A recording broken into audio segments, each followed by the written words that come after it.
Hey guys, welcome back to the channel. It is ATP preview and prediction time. It's ATP Masters 1000 in Shanghai, in China, and we're going to have the best of the best competing. Can't wait to get into this one. There's going to be some interesting projected matchups, I'm sure. And the best thing is qualifying has finished, so we can get through the whole draw and actually pick every single match, knowing who the qualifiers are going to be, so I can give you guys a more accurate representation of who I think is going to win.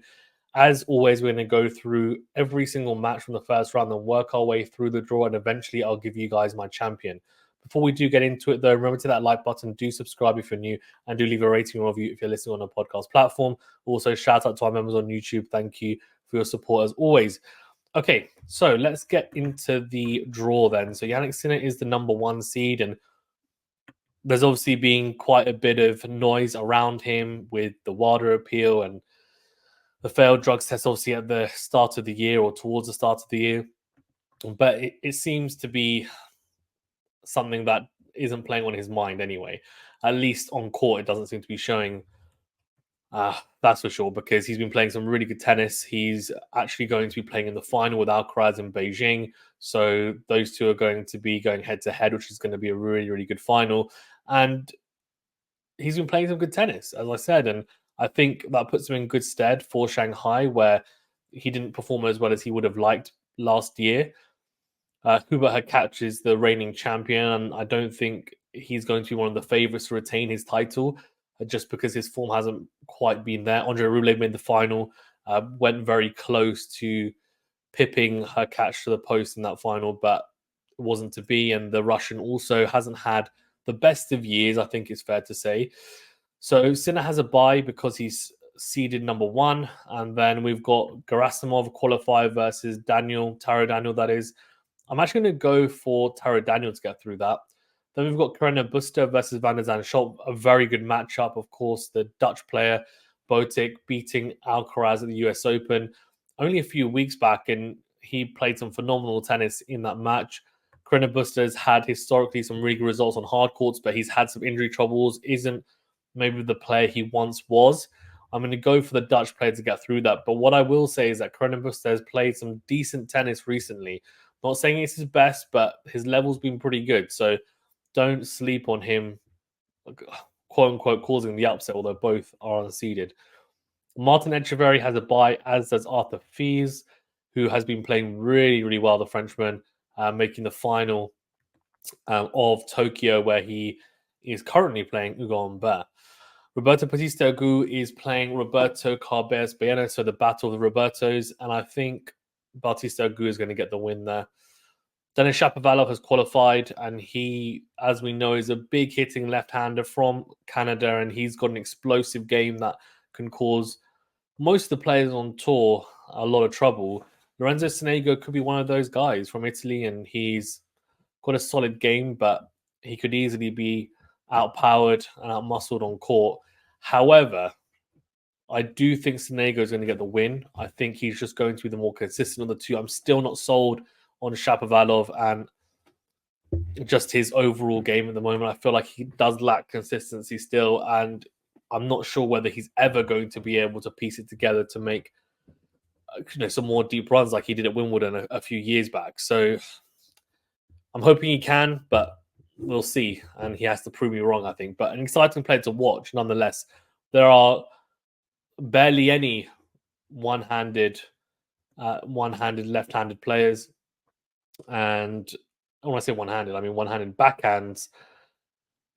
Let's rephrase that. There's not many left-handed players on tour, the men's tour, with one-handed backhands. And he is one of them. So he's a rare breed, and the way that he plays at times is phenomenal to watch. So hopefully he can piece it together sooner rather than later. Shelton and Tsitsipas both have buys. Nishikori has a wild card, and he plays Navone, a very exciting young Argentinian. I'm actually going to go for Nishikori, though. I was pretty impressed with how he's played in the last week or two, and I'm thinking he might be able to make a small little run here at least. Nardi plays Muller. I'm going to go for Nardi, and then Felix Auger-Aliassime has a bye, as does Matteo Arnaldi. Manarino plays Sveda, the qualifier. I'm going to go with Manarino. I think he's just going to have Look, I mean, I think he's going to have the type of game that's going to really frustrate Svider, and that's not the type of player you want to have in the first round, if I'm being honest. Tiago Seyboth Wild, or Seyboth Wilch even, is playing Dan Evans. Look, I'm going to go with Dan Evans. Bye for Daniel Medvedev and Carlos Alcaraz. Shang or Jun Cheng or Jerry Shang is playing Coleman Wong, who's got a wild card. Look, I'm really high on Jerry Shang. I think he's going to do some really big things in tennis. And my thoughts are, after winning a title recently in Chengdu as well, in Chengdu even, is that he's going to play some really good tennis now from this point onwards. And I'm not saying he's going to win a slam in the next year or even two. He's at 19 years of age, still quite raw, but he's got incredibly good talent, seems to have great work ethic as well, and a really good head on his shoulders. Very humble guy, seems to be very open to talking to people, cheery, happy, seems very comfortable in his own skin. And those are all positive signs, I think, for longevity and for also someone who's going to continually want to improve and enjoys playing the game. So I'm going to go for him to get the win there. Wu Yibing plays Sumit Nagel. Go for Wu Yibing. Jari and Baez both have buys. Monfils plays Jumha. I'm going to go for Monfils. Cilic plays Kazal. That's a really interesting matchup. Cilic, of course, a more powerful type player. Kazal has a lot of variation. A very interesting Frenchman and very young still as well. It's a tough one to call because a Frenchman's going to be a tricky opponent for Cilic. But I'm going to go for Cilic, given he recently won a title, and I'm hoping that he can make another little run here. Humbert and Tommy Paul both have buys, and then an all-Italian matchup with Fognini and Darderi will go for Fognini. Apelka plays Rinderknecht, and I'm going to go for Rinderknecht there.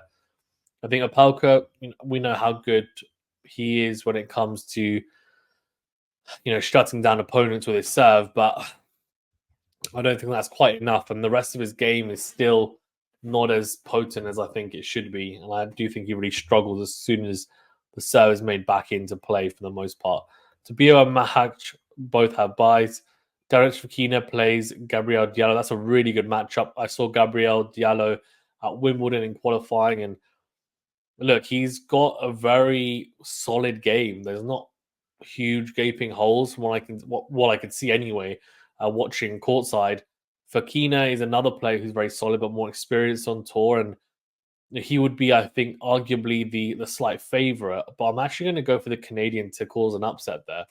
Vukic, the qualifiers, play Mute. I'm going to go for Mute. Rude and Rublev both have buys. Jakub Mansik plays Pedro Martinez. I'm going to go for the young Czech player. I've been quite impressed with some of the results he's had this year.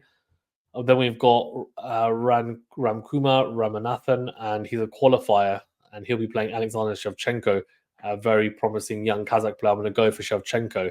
Surundalo and Poprin both have buys. Kecmanovic is playing Hijikata. I'm going to go for Kecmanovic. Zhang Zhizhen plays Zizou Bergs. Look, I mean, Zhang is going to be a home favourite. Zizou Bergs has got a really good game. Again, I watched him at Wimbledon qualifying and actually talked to him as well and interviewed him, and he seems like a very down-to-earth and optimistic but also realistic player, and seems pretty comfortable again in his own skin. Zhang Zhizhen is playing some really good tennis. He's playing at home. I think he's going to get the win. Dimitrov and TFO both have buys. Yoshihito Nishioka plays Zhu Yi. I'm going to go for Nishioka. Zukayev qualified. So the Kazakh player, massive serving Kazakh player, is playing Safiullin. That's a really tough first round for Zukayev. Safiullin, we saw, took a set of Sinner only a few days back. And a lot of the players, I don't know if you've seen the segments with the YouTuber Sharky on ATP, or actually it's not ATP TV, but Tennis TV. And a lot of the players, when he's asked the question of who they would least like to face outside of the top 20, a lot of them have said Roman Safiullin. So he's clearly got a tricky game. I'm going to go for him to get the win over the qualifier. Bublik and Kabodi both have buys.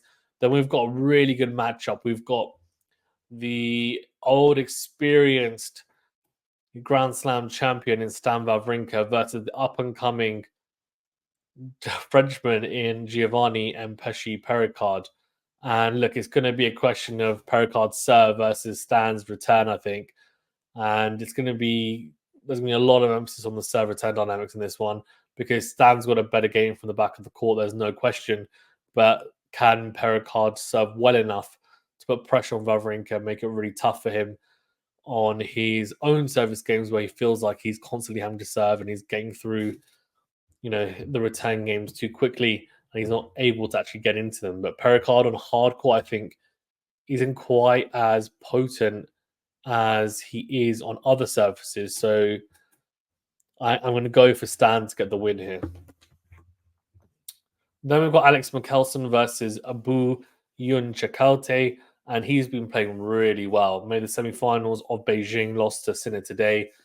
Look, he's going to have the crowd behind him. I'm going to go for Michelsen. I think maybe the run is at its end. Djokovic has a bye, as does TFO. Interesting to see Djokovic ranked, of course, at number 4. Kovacevic is playing Atman. We'll go for Kovacevic. And then Kotov plays Watanuki. We'll go for Kotov. Nakashima has a bye, as does Draper. Manar plays Gaston. We'll go for Gaston. O'Connell, Berrettini will go for Berrettini. Runa and Massetti both have buys. And then Goffin plays Duckworth. We'll go for Goffin. Lee 2 qualifier has Marcus Giron. We'll go for Marcus Giron. And then Karen Hatchinov and Thompson both have buys. Greek Sport to beat Diaz Acosta. And then I'm going to go for Bellucci to beat lucky loser Harris. Both came through qualifying. Bellucci qualified outright. Billy Harris a lucky loser. And Zverev has a bye. In terms of second round matchups, then we've got Sinner to beat Daniel for me. Echeverry to beat Van der Zan Schulp. Feast to beat Batista Agu. Shelton to beat Sonego. Tsitsipas to beat Nishikori. Yeah, I think so. Felix to beat Nardi. Arnaldi to beat Manarino. Medvedev to beat Evans. Oh, I can't wait to see this one if we get it. Carlos Alcaraz and Jerry Shang. Now, Jerry Shang could do something here, but I think I'm going to go with Carlos Alcaraz. I think Wu Yibing is going to cause an upset here and beat Nicholas Jarry. I'm actually also going to go for Monfils to beat Baez. And Umber and Cilic is an interesting one. Umber, of course, might be slightly tired from the run that he's had in Beijing. Or in Tokyo, even. I don't know.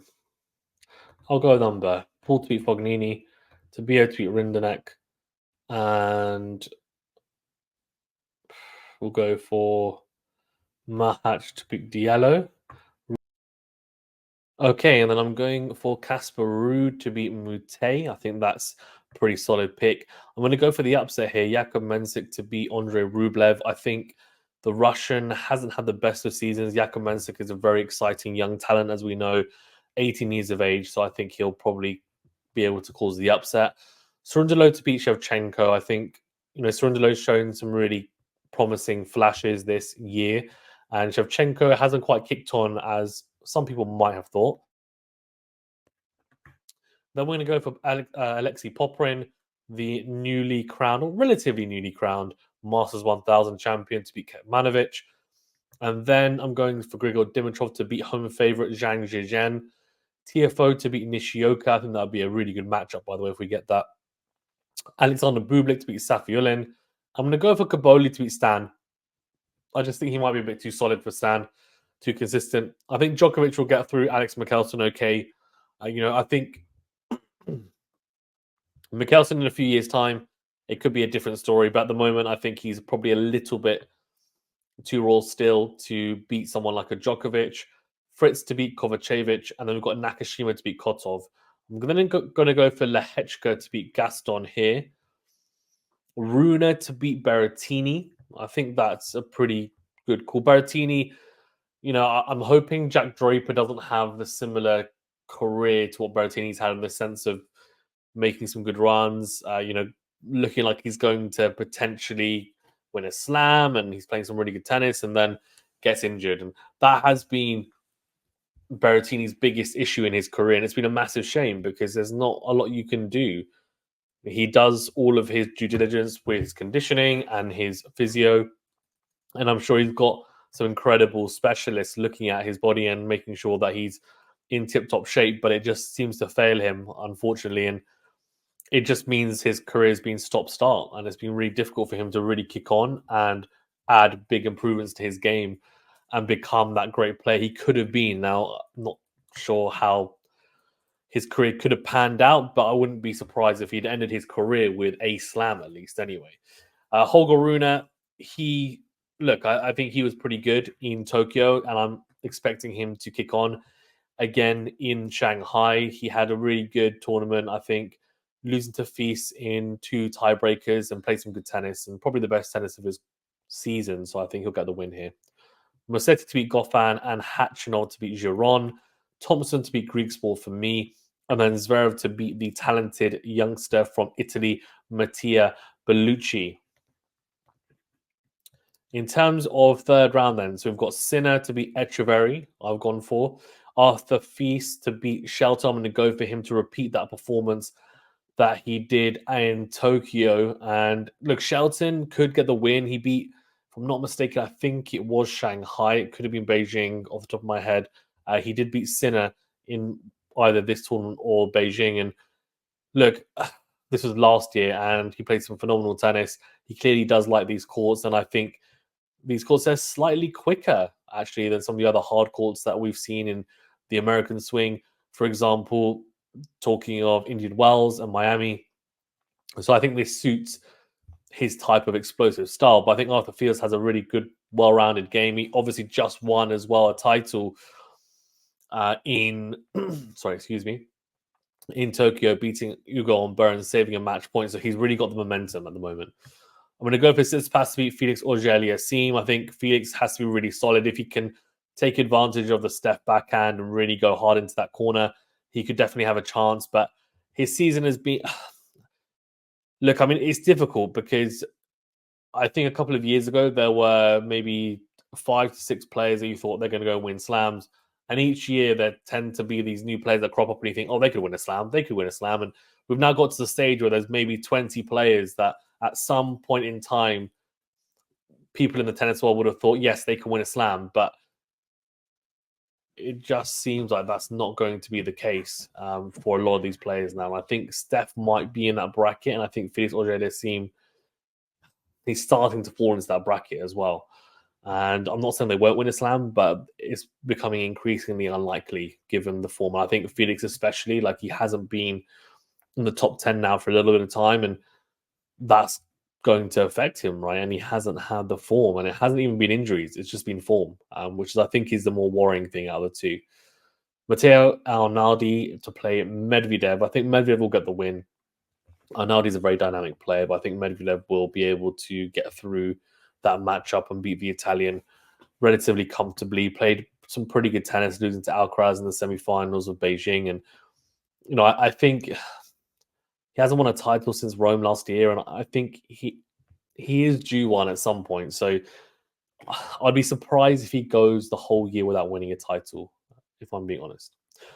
Carlos Alcaraz to beat Chinese favorite Wu Yibing, and then I'm gone for Monfils to cause the upset, you could say on paper. Burgess made the final in Beijing and really solid player.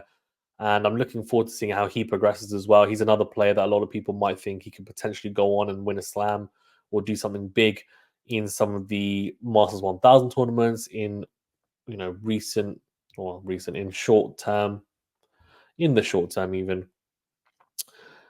But yeah, I think Monfils, he's such a good player, isn't he? I mean, he's entertaining and he is explosive. And when he's on, he's really, really on. And it becomes very difficult to handle him. And we saw him beat the likes of someone like Alcaraz, just a few weeks back. And I think that probably highlights the fact that he is playing some really good tennis at the end of his career. And he's playing with probably freeness and a flow that he probably didn't have at large parts or in large parts of his career, because he would have been expected to go on and do big things, and he hasn't accomplished maybe what I don't know what his goals were career-wise, but a lot of people at the time would have thought he would have won a slam and didn't go on to do so. But he's had an accomplished career, and now he's playing, I think, with the freedom knowing that, look, I can just go out on my own terms. I'm playing some good tennis, and I probably won't win a slam, but you know what? It doesn't matter. I'm just going to go on and do my best and enjoy it. And I think he seems really happy on course. That's really positive. Tommy Paul to beat Tabio, I think that's a pretty solid call. I think Tabio is a tricky opponent, but I think Tommy Paul has enough variety in his game to figure him out. This is a tough one because I've gone for Casper Ruud over Mahac, but Mahac could definitely get the win here. He's the type of player that I feel like he doesn't have a huge amount of variety in his game. He plays one certain style, and if he starts making errors, then it becomes quite difficult for him to readjust. And I think we saw that against Jack Draper at the US Open. So he's very much a confidence player. I think if he's hitting the ball well, he's dangerous for anyone. But if he's not quite timing the ball as well as he'd like from the back of the court, then I think it does play on his mind quite a bit, and he can easily spiral from what I've seen anyway. And I haven't watched every single match of his in his career, but that's the feeling that I get. So I think Casper Ruud will be a little bit too consistent for him. Jakub Mensik, I think I've gone for him to beat Cerundolo as well. I think two players that, of course, are very talented, but I think Mensik will get the win there. Dimitrov to beat Popyrin, that would be a really good matchup. Big serving Alexei Popyrin versus Grigor Dimitrov, and I'm sure there'd be some great points in that matchup if we get it. Francis Tiafoe have gone to beat Alexander Bublik, and then Djokovic to beat Kaboli. I think Kaboli is, again, similar to what I said about Mikkelsen. I think it's a little bit too early. So he's playing these young guns. They'll be hungry. They'll be looking to potentially get a scout, but I don't think they're at that stage in their career where they can get the win over someone like Djokovic, even if Djokovic is not playing at his best, because I think Djokovic will just find a way to figure them out, formulate a plan, and get the win by any means necessary.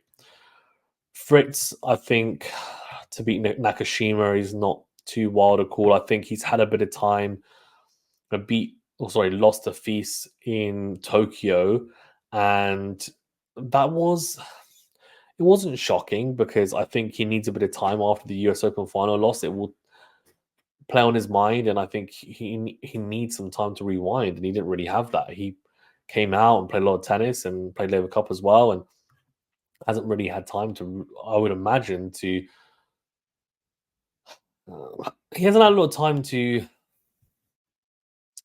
process what's happened in that final and actually get to grips with it. So it'll be interesting to see how he ends the year, but maybe he's had enough time. And I think Nakashima's a tough opponent, but I think he'll know him quite well, given they're both Americans, and I think Fritz will get the win. Lehechka and Rune is an interesting one because Lehechka could beat Rune. I mean, Rune, you can see that he's not even seeded, which is absolutely crazy to think about, right? And although, sorry, he will be seeded. I think that's just a mistake. But I think he'll get the win, Rune. I think he'll get the win. Lehechka on hard courts, though, is a really tough proposition, I'll tell you that. Khachanov to beat Musetti for me. I think Khachanov's had a really disappointing year. He has. So I'm thinking maybe towards the back end of this year, he'll pick up some steam and potentially go into 2025 playing some better tennis. And I think it's just a matter of time. He's too good a player, I think, not to make some solid results at slams. I think that at one point he made the quarterfinals of 4 consecutive slams. I think it was about a year ago, if I'm not mistaken, at minimum. And obviously he beat Kyrgios it would have been the 2022 US Open in the quarterfinals, I think it was, if I'm not mistaken. And Kyrgios is a big favorite to win that. He beat him in 5 sets. And, Kyrgios probably would have been the one to go on and play Alcaraz in the final. And that would have been a really good chance for the Australian to potentially win it. Alcaraz playing his maiden Grand Slam final at the time. But wasn't to be. And Khachanov, sport the party, and he's a very solid player. We know that great competitor. I think it's just a matter of time until he comes good again. Zverev to beat Thompson, I think, is a pretty solid call. Round of 16, I've gone for Sinner to beat Fils. Now, I'm going to be honest, this round of 16 match is going to be really tough. If Fils is fully fit, this is a really tough matchup for Jannik Sinner, no doubt. in my mind, that this could be a potential banana skin. But I'm going to go for Yannick Sinner to get through. I think he's been playing good enough tennis to just keep Fils at bay. Since past, I've gone for him to beat Medvedev. Now, I know he doesn't lead the head-to-head, but I'm going for a little bit of hope here more than anything because we haven't seen much from Tsitsipas, right? Let's be honest, we haven't. He lost in the first round of, he either played Tokyo or Beijing, but whatever tournament he played last year, he only played one match, so he hasn't been playing particularly well this year.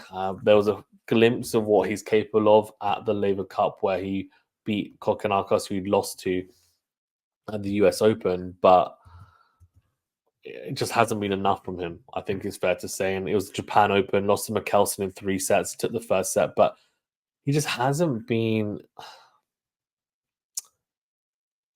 Look, he hasn't been good enough this year, I think it's fair to say. And, I think for me, he needs to get better pretty soon because his career is going to fly by. Otherwise, it's going to pass him by, and he's not going to have won any slams. And that would have been a massive shame, given that he's reached, 2 Grand Slams. He's reached 2 Grand Slam finals in his career. So the fact that he would potentially go slamless it would be a massive failure, I think, honestly, given a player of his type of talent. His serve forehand combo, when it's working, is arguably the best on tour. And, he's got really good athleticism as well. Really good hands on the net. Just needs to work on a few things. Kings, of course, in his game, the backhand, and I think more the mental side and shot selection is a big, big thing when it comes to his game. But I think he might be able to get one over his arch rival in Daniel Medvedev, and of course they become a bit more warm towards each other in recent times. But there has been some turbulent moments in their rivalry. But I think Tsitsipas might get the win, and that might help him it might just be the catalyst that he needs to move forward now for the rest of the year. Alcaraz to beat Monfils. I'm going to go for that. I think, despite Monfils beating him in Cincinnati, I don't think he'll be able to repeat the feat, given how Alcaraz has been playing in this Asia swing so far. Tommy Paul to beat Casper Ruud. Tommy Paul is another player who's had some big fluctuations this year, in fairness, but some solid results in a number of tournaments. And I do think he'll beat Casper Ruud on these courts. Dimitrov to beat Mensik. I just think the experience of Dimi, it'll be too much for Mensik, although you don't count out the Czechia player. And then Djokovic to beat Tiafoe. I think Tiafoe is just it's not a good matchup, if I'm being honest, for Tiafoe. I watched them play at the Laver Cup. I think it was in 2022, I want to say. And I mean, Djokovic absolutely dismantled him. It was a masterclass, in all honesty, and he didn't even play that well. I think he was playing in second gear, and he just destroyed Tiafoe. And I think Tiafoe was playing his best, but yeah, I mean, I just don't think the style matches up well for Tiafoe. Fritz Rune is a really good match, and I mean, I'm not sure which way that one goes actually. Let's have a look at their head-to-head because I reckon they must have played at least a few times. So 1-1 is the head-to-head. And they played, yes, of course, at Indian Wells this year, and Rune won in 3 sets. Fritz beat him in Miami last year. Okay. We've got similar-ish types of games. There's obviously some differences, but similar-ish. We're going to go for Rune. And I've gone for a bit of an upset here. I've gone for Khachanov to beat Zverev, which I think would be a pretty big win for Khachanov, but again, I'm just thinking that it's towards the back end of the year. I mean, surely these guys just can't continually come up with these incredibly consistent results throughout the whole year. Maybe they can, the top players, but I mean, surely it has to stop at some point, right? Who knows? Then in terms of quarterfinals, oh, sorry, excuse me. I've gone pretty big here, really big actually. For the first quarterfinal, I've gone for Tsitsipas to beat Sinner, which is, I mean, it's a big call.